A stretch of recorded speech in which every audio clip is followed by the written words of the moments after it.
CTET फरवरी 2026 का exam तो खत्म हो गया और अब इंतजार का दौर, या शायद नहीं। चलिए आज बात करते हैं एग्जाम के बाद की पूरी प्रक्रिया के बारे में। और इसकी शुरुआत होती है सबसे जरूरी अपडेट से, वो है प्रोविजनल आंसर की। हाँ, इंतजार अब सच में खत्म हो चुका है। तो चलिए सीधे मुद्दे पर आते हैं और देखते हैं कि अब आगे क्या करना है और एक कैंडिडेट के तौर पर अगला कदम क्या होना चाहिए। तो सबसे पहली और सबसे बड़ी खबर, central board of secondary education यानी कि सीबीएसई ने सीटेट फरवरी 2026 के लिए प्रोविजनल आंसर की ऑफिशियली रिलीज कर दी है। तो ये जो की है ना, ये एग्जाम के बाद की पूरी प्रोसेस का सबसे अहम, सबसे पहला कदम है। इसी से तो अंदाजा लगता है कि परफॉर्मेंस कैसी रही और आगे के लिए क्या सोचना है। अच्छा, कई लोगों ने ये नोटिस किया होगा कि इस बार आंसर की आने में थोड़ा ज्यादा वक्त लग गया, और हाँ, इसके पीछे एक बहुत ही खास वजह है। असल में सारा मामला बिहार के वैशाली के 2 सेंटर्स का है। हुआ ये कि कुछ एडमिनिस्ट्रेटिव वजहों से वहां पेपर 2 का री एग्जाम करवाना पड़ा, और वो भी 1 मार्च को। तो जाहिर है इसकी वजह से आंसर की रिलीज होने में थोड़ी देरी हो गई। तो ठीक है, अब ये तो पता चल गया कि आ गई है और देरी क्यों हुई।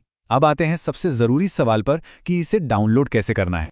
प्रोसेस बहुत ही सीधा है, सच में। बस सीटी की ऑफिशियल वेबसाइट पर जाना है, आंसर की वाला लिंक ढूंढना है, अपनी डिटेल्स डालकर लॉगिन करना है, और बस आंसर की पीडीएफ फाइल डाउनलोड हो जाएगी।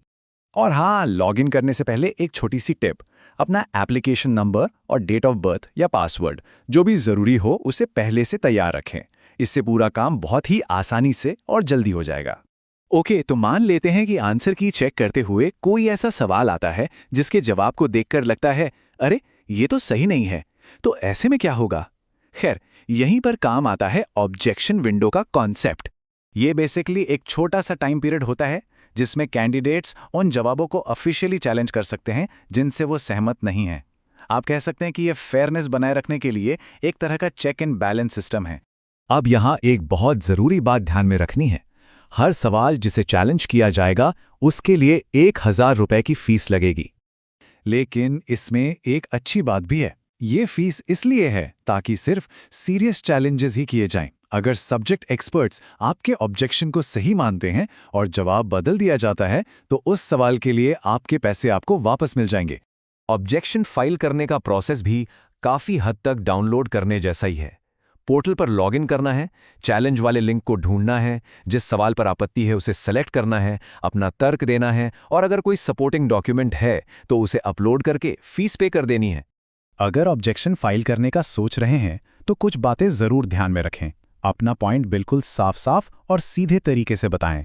और सबसे जरूरी, हमेशा कोई मजबूत सबूत जैसे किसी टेक्स्ट बुक का रेफरेंस जरूर दें। बिना सबूत के ऑब्जेक्शन पर शायद ही विचार किया जाए। और ये बात गांठ बांध लीजिए, अपनी बात रखने का यही एक और आखिरी मौका है। एक बार फाइनल आंसर की आ गई और रिजल्ट घोषित हो गया तो उसके बाद कुछ नहीं हो सकता। रीवैल्यूएशन जैसा कोई ऑप्शन होता ही नहीं है। तो ऑब्जेक्शंस के बाद का रास्ता क्या है? चलिए अब आखिरी पड़ाव पर नजर डालते हैं, मतलब प्रोविजनल की से लेकर फाइनल रिजल्ट और सर्टिफिकेट मिलने तक का पूरा सफर। और हाँ, आगे की टाइमलाइन पर जाने से पहले एक छोटा सा रिमाइंडर कि क्वालिफाई करने के लिए चाहिए क्या। अनरिजर्व्ड कैटेगरी के लिए 60% और रिजर्व्ड कैटेगरीज के लिए 55% का मिनिमम स्कोर। तो ये रहा पूरी प्रक्रिया का एक ओवरव्यू। सबसे पहले प्रोविजनल की आती है, फिर आता है ऑब्जेक्शन विंडो का टाइम, इसके बाद फाइनल आंसर की, फिर फाइनल रिजल्ट की घोषणा, और आखिर में ऑफिशियल सर्टिफिकेट डिजी लॉकर पर अवेलेबल हो जाता है। और जानते हैं इस सर्टिफिकेट की सबसे खास बात क्या है? ये लाइफ टाइम के लिए वैलिड है। मतलब एक बार क्वालिफाई कर लिया तो बस कर लिया। ये टीचिंग करियर में अनगिनत दरवाजे खोल देता है।